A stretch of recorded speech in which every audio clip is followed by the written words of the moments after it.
Everyone, hello everyone, how are you? कैसे हैं आप लोग? बात करेंगे आज हम एक ऐसे टॉपिक की जिस टॉपिक का ज्योमेट्री में ये शब्द जो है बहुत स्ट्रॉन्ग इंपैक्ट डालता है। ट्राइंगल, थ्री साइड ज्योमेट्री का फिगर, ट्राइंगल की बात करेंगे। ट्राइंगल के बारे में वैसे तो आपने बहुत सुना है, लेकिन आज हम थोड़ा सा और समझने की कोशिश करेंगे। Triangle, what is triangle? Try means three, angle दो वर्टिसेस, दो आर्म्स के बीच में खाली जगह, that is triangle. I think, है ना? जैसे कि बोर्ड पर हम अभी एक ट्राइंगल बना रहे हैं। This is a triangle, the figure on the board is triangle, this is triangle, yes, this is a triangle. अब आप कहेंगे राजू भाई ट्राइंगल नहीं है, फिर क्या है ये? ट्राइंगल का एक टाइप है जिसे हम कहते हैं right angle triangle. So here is a right angle triangle, A B C. जब एक ट्राइंगल होता है उसमें टोटल 6 पार्ट्स होते हैं, 3 साइड्स और 3 ही एंगल्स होते हैं। 3 होते हैं इंटीरियर एंगल्स, 3 अंदर एंगल्स होते हैं और 3 ही होती हैं साइड्स। तो यहां पर भी वही है, 3 साइड्स और 3 ही एंगल्स है। ये पहली side A to B, A to C A C, अगला B to C B C और अगला ए to C A C. 3 sides हैं। एक एंगल 90 डिग्री हमेशा होगा क्योंकि ट्राइंगल राइट एंगल ट्राइंगल है, और राइट एंगल ट्राइंगल में side opposite to 90 degree angle is always called hypotenuse. इसे आप हमेशा हाइपोटेन्यूज कहते हैं। Got it? तो एक साइड आपकी हाइपोटेन्यूज होना फिक्स है, बाकी बची 2 साइड और 2 एंगल। अब इस जो हम नई चीज सीखेंगे वो क्या है? हम सीखेंगे नई चीज में क्या कि ये जो 2 एंगल है, पहली बात ये दोनों कॉम्प्लीमेंट्री हैं। अब आपके मन में आएगा कॉम्प्लीमेंट्री एंगल्स क्या होते हैं?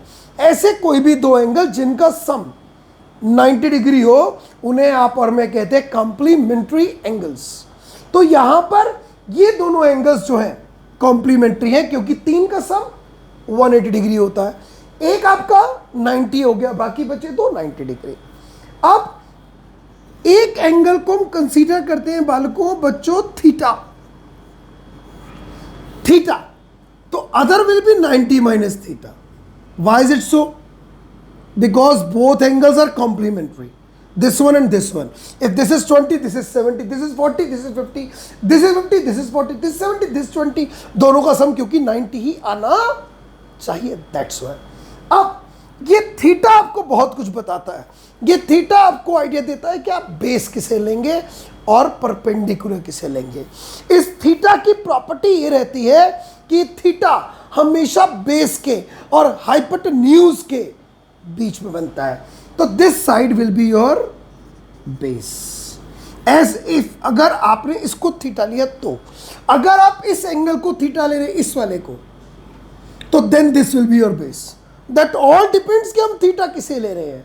अब this is base, then this is your perpendicular, but hypotenuse can not change. Theta is always form between base and hypotenuse. So how many parts do we have in a right angle triangle? I think there are mainly P, H and theta. These 4 mainly parts are there. Base, perpendicular, hypotenuse and theta. अब आप कहेंगे ये भी है, तो यार ये theta पता तो 90 माइनस थीटा आप निकाल सकते हैं। अगर आप ये थीटा लेते तो इसको निकाल सकते हैं। तो मेनली 4 हैं, और इन चारों के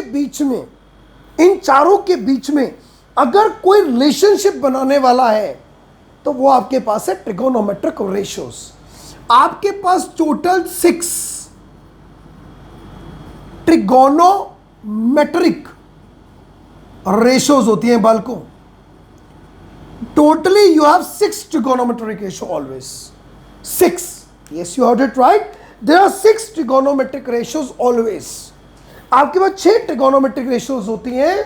अगर मैं बात करूं कौन कौन किस किस का, पहला रिलेशन आता है P का, H का और थीटा का। दूसरा रिलेशन आता है BH और थीटा का, राइट? और तीसरा रिलेशनशिप आता है पी बी और थीटा का। तो तीन अलग अलग है आपके पास।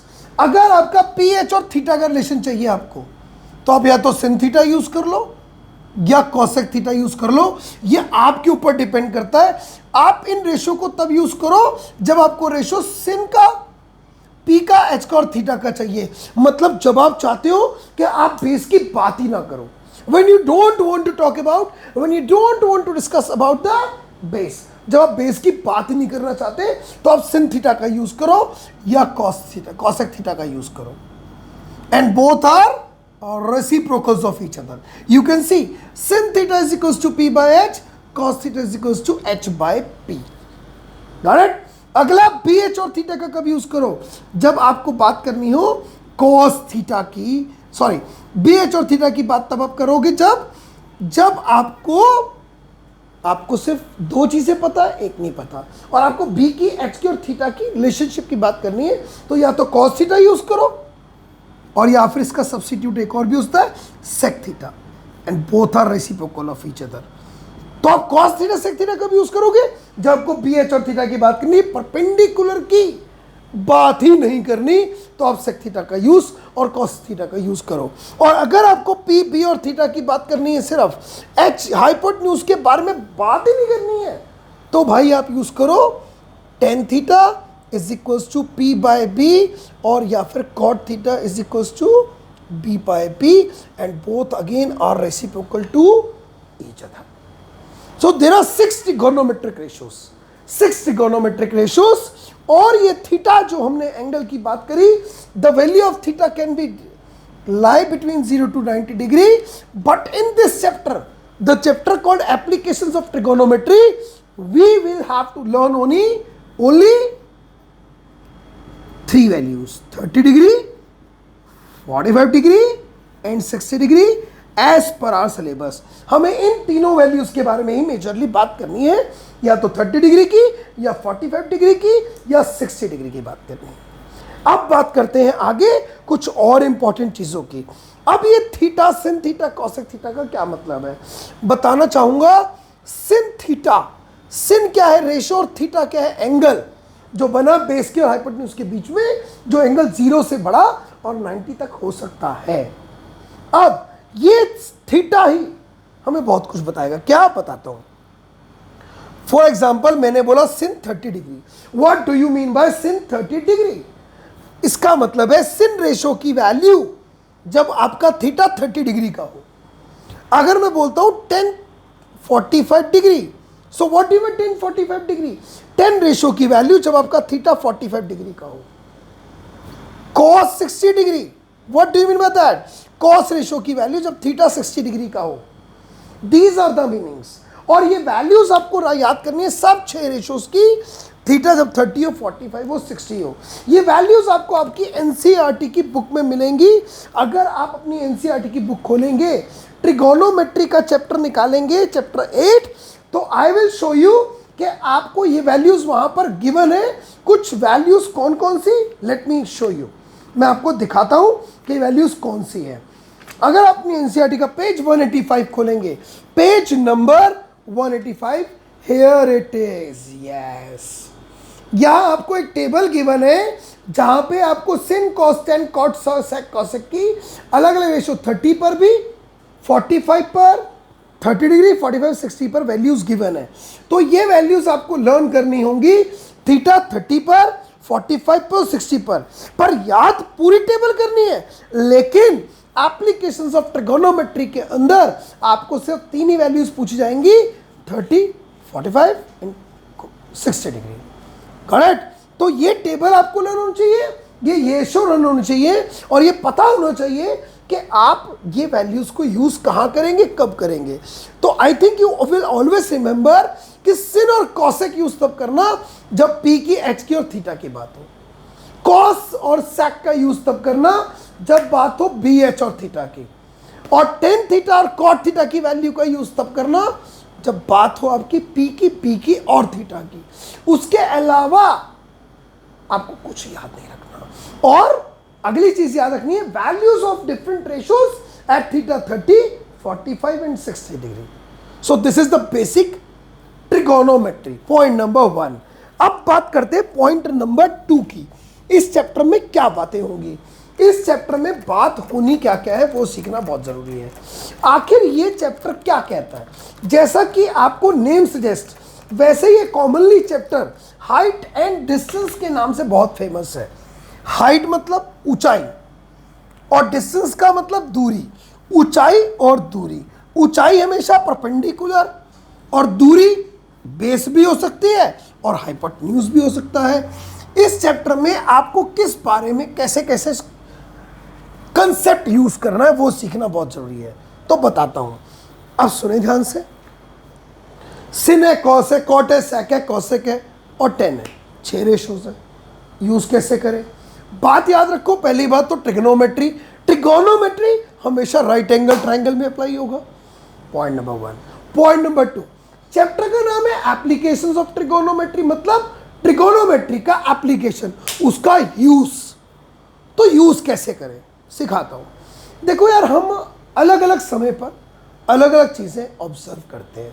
Got it. फॉर एग्जाम्पल, एक ह्यूमन बीइंग खड़ा है, वो देखता है तो ये नॉर्मल देखता है, वो इसे आप कहते हैं नॉर्मल। पेन थोड़ा सा लाइट है इसलिए डार्क पे यूज करते हैं। जिस एंगल से नॉर्मल देखता है वो, उसे कहते हैं नॉर्मल लाइन ऑफ साइट। आंखें क्योंकि ऊपर ही होंगी तो मैंने इसे सीधी लाइन बना दी। अब ऐसा तो है नहीं, फॉर एग्जाम्पल मैं ही खड़ा हूं तो मैं सीधा यूं देख रहा हूं, तो मेरी ये क्या है, normal line of site. Normal मतलब बिल्कुल बिना भेंगे वाली, नो बिल्कुल सीधा, नॉर्मल जो इंसान देखता है। लाइन ऑफ साइट मतलब जिस लाइन से मैं देख रहा हूं किसी चीज को। फॉर एग्जाम्पल मैं कैमरे को देख रहा हूं नॉर्मल लाइन ऑफ साइट से, लेकिन ऐसा तो जरूरी नहीं है ना कि मैं हर चीज अपनी नॉर्मल लाइन ऑफ साइट पर भी देख सकता हूं। जरूरी तो नहीं है। कई बार मेरे को नीचे देखना पड़ेगा अपनी नॉर्मल लाइन से, कई बार किसी चीज को ऊंचा ऑब्जर्व करना पड़ेगा। It is not compulsory that I always observe a thing at my normal line of site. Sometime, कई बार ऐसा भी होगा कि मुझे ऑब्जर्व करना है किसी ऊंची चीज को, जैसे पंखे को देखना है तो मैं यूं देख रहा हूं, आंखें उठाकर देख रहा हूं। लेकिन अगर मुझे ट्राइपॉड के फुट को देखना है, पैर को देखना है, तो मैं यूं देखूंगा क्योंकि मुझे नॉर्मल लाइन ऑफ साइट से नीचे देखना है। तो अगर किसी निचली चीज को ऑब्जर्व करना है तो बात अलग है। फॉर एग्जाम्पल, ये ऑब्जेक्ट है, ये आपका नॉर्मल लाइन ऑफ साइट से नीचे पड़ा है, और कोई ऑब्जेक्ट यहां भी हो सकता है।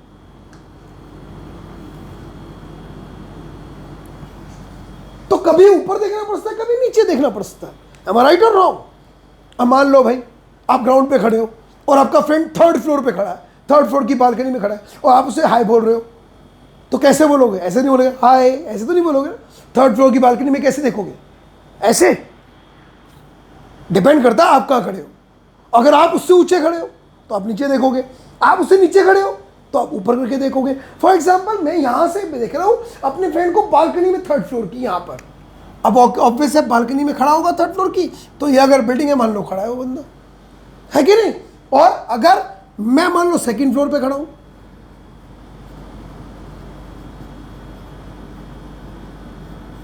और ये आपका ग्राउंड पे ऑब्जेक्ट है, और ये बंदा जो खड़ा है मान लो 5th फ्लोर पे खड़ा है, ठीक है। अब मैं क्या चाहता हूं, मैं चाहता हूं अपनी नॉर्मल लाइन ऑफ साइट से 3rd फ्लोर या 5th फ्लोर पे खड़े हुए बंदे को देखूं, तो मैं कैसे देखूंगा? ऐसे। तो क्या हुआ, ये थी मेरी नॉर्मल लाइन ऑफ साइट, ये राइट।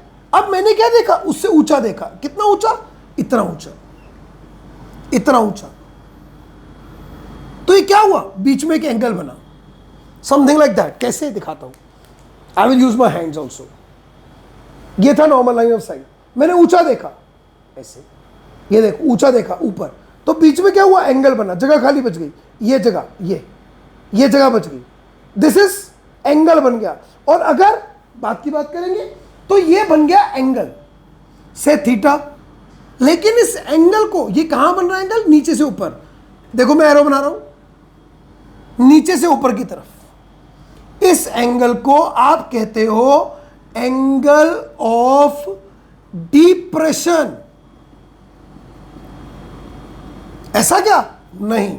अगर मैं डिप्रेशन, खुद सोचो डिप्रेशन का मतलब क्या होता है, बंदा नॉर्मल लेवल से नीचे हो गया, भाई डिप्रेस हूं यार मैं, नर्वस हूं, इसमें क्या ऊपर, तो इसे कहते हैं angle of elevation. Elevate, elevate मतलब ऊंचा, ऊपर, एलिवेश करना। जैसे आप लिफ्ट पे चलते हो तो लिफ्ट क्या है, एलिवेटर, जो नीचे से आपको ऊपर ले जाने में मदद करेगी, है ना। अब ये हो गया एंगल ऑफ एलिवेशन, जब नॉर्मल से ऊपर की तरफ देखा। लेकिन अगर सेकंड फ्लोर पे खड़ा हुआ बंदा एक ग्राउंड पर पड़े हुए ऑब्जेक्ट को देखना चाहता है, मान लो यहां पर, तो क्या करेगा, तो अपनी नजरों को नीचे झुकाएगा। ये कितना नीचे झुकाया, कैसे झुकाया, दिखाता हूं बोर्ड पर। ये उसकी नॉर्मल लाइन ऑफ साइट थी, ये ब्लू वाली, गॉट इट। अब उसने नीचे देखा, नीचे देखा ये लाल वाली साइड से, ये कितना नीचे झुका, ये नॉर्मल था, उससे इतना झुका, इतना। एरो देखो, तमीज से देखो एरो कैसे बना रहा हूं मैं, ये उसने नजरों को नीचे झुकाया। अब ये बीच में क्या बना, एंगल, अगेन एंगल बना। This angle is called angle of depression, depression, this is called angle of depression. जो एंगल बनता है ऊपर से बनता है नीचे की ओर, और ये बनता है नीचे से ऊपर की ओर। इस पूरे चैप्टर में आप एक ही चीज बार बार पढ़ोगे, डिप्रेशन एलिवेशन, डिप्रेशन एलिवेशन। अब आपको कुछ पॉइंट हमेशा याद रखने ही पड़ेंगे कि अगर जब कोई एंगल ऑफ एलिवेशन बना तो कहीं से बनेगा, फ्रॉम से बनेगा, ठीक है, और कहीं तक का बनेगा, टू तक। तो जहां से बनेगा, जिस तरफ से वो एंगल बनेगा, वो पॉइंट हमेशा नीचे होगा, और जहां का बनेगा वो पॉइंट हमेशा हाइट पर होगी। ये आप हमेशा याद रखना कि हमेशा एंगल ऑफ एलिवेशन जब बनेगा, जहां से बनेगा, फ्रॉम, लिख देता हूं फ्रॉम, और जहां तक का बनेगा वो हमेशा पॉइंट हाइट पर होगा।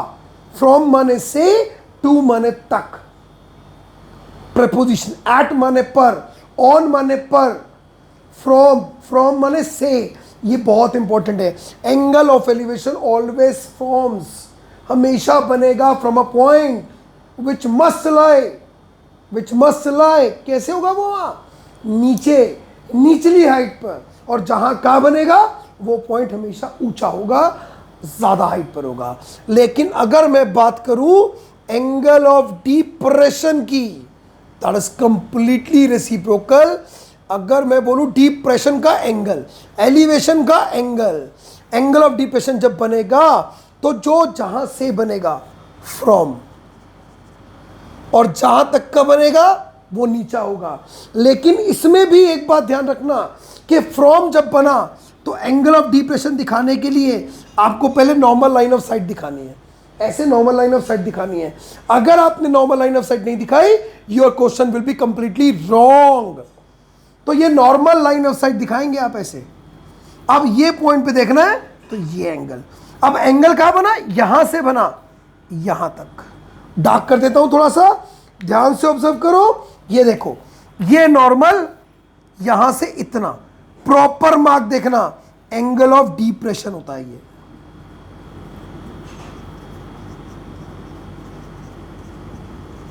ध्यान से ऑब्जर्व करो। और ये एंगल ऑफ एलिवेशन हमेशा नीचे से ऊपर की तरफ बनता है। जहां से बनेगा ये चीज हाइट पर होगी, जहां से बनेगा वो ऊपर होगा, जहां का बनेगा वो हमेशा नीचे होगा। इसी चीज से हमें अंदाजा मिलता है कि कौन सी चीज ऊंचाई पर है और कौन सी चीज निचाई पर है, मतलब नीचे लेवल पे लाई कर रही है।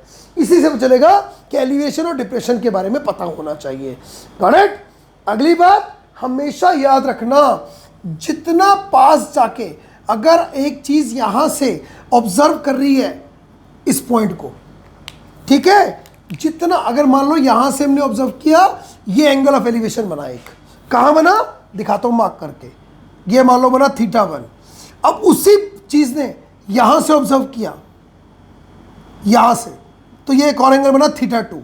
तो यहां पर θ1 जो होगा थीटा 2 से छोटा होगा, मतलब ये एंगल बड़ा बनेगा और ये एंगल छोटा बनेगा। जितना पास जाके देखोगे उतने ऊंचा देखना पड़ेगा। अब एक बिल्डिंग को दूर से आप देख रहे हो उसके टॉप को, तो आप यूं देख लोगे, लेकिन जब पास जाके देखोगे ऐसे तो यूं देखना पड़ेगा और एंगल को उठाना पड़ेगा नॉर्मल लाइन ऑफ साइट से। जितना क्लोजर ऑब्जर्व करोगे उतना ज्यादा एंगल बड़ा बनेगा। Similar for the angle of depression, ये नॉर्मल लाइन ऑफ साइट, ये थीटा 1, ये देखो तरीका देखो दिखाने का एंगल ऑफ डिप्रेशन, और ये तरीका 2 थीटा 2। अब मैं कहूं कि कौन सा थीटा बड़ा है, अंधा बता देगा कि ये थीटा बड़ा है। Theta 2 is greater than theta 1। जितना क्लोज नीचे देखोगे उतना ज्यादा गर्दन को झुकाओगे। दूर की चीज का फुट को देख रहे हो यूं देख लोगे, पास की चीज को देखो यूं नजरें झुका दोगे। मतलब जितना क्लोजर ऑब्जर्व करोगे, क्लोजर जाकर ऑब्जर्व करो या क्लोजर चीज को ऑब्जर्व करो, उतना थीटा बड़ा बनेगा। राइट। सिमिलरली अगर आप एक पर्टिकुलर पॉइंट से दो चीजों को ऑब्जर्व कर रहे हो, एक मान लो इसको ऑब्जर्व कर रहे हो यहां पे यूं, और एक मान लो इसको ऑब्जर्व कर रहे हो यहां, तो भाई ऊंची चीज कौन सी है, ये पॉइंट ऊपर है और ये पॉइंट नीचे है, तो एक एंगल ये बना और एक एंगल ये बना। एंगल मार्क करने का तरीका नहीं भूलना। Look at the way I am represent the angle, look at the way, this one is theta 1, this one is theta 2, then again theta 2 is greater than theta 1. Why is it so? Why is it so? Because there is a simple one reason, because the more you will increase your line of sight, utna angle bada, the angle will be larger. Yes, dhyan rakhna hai. Similar for the angle of depression. So that's how, what is the angle of elevation? जब भी आप observe करेंगे किसी भी चीज को, when ever you will observe any object which is lying above the line of site, the angle will form between the normal and increase the line of site, that is called the angle of elevation, this one. और अगर ऊपर से नीचे decrease line of site पर ये normal ये decrease, इसे कहते हैं एंगल ऑफ डिप्रेशन। सो इस चैप्टर को सीखने के लिए ये है इसके इंट्रोडक्शन क्लास। अगली क्लास के अंदर रेशोस को लेके और ज्यादा डिटेल में जाएंगे। तब तक ये वीडियो बार बार देखो, एंजॉय करो, समझने की कोशिश करो। I hope you understood. See you, bye, love you.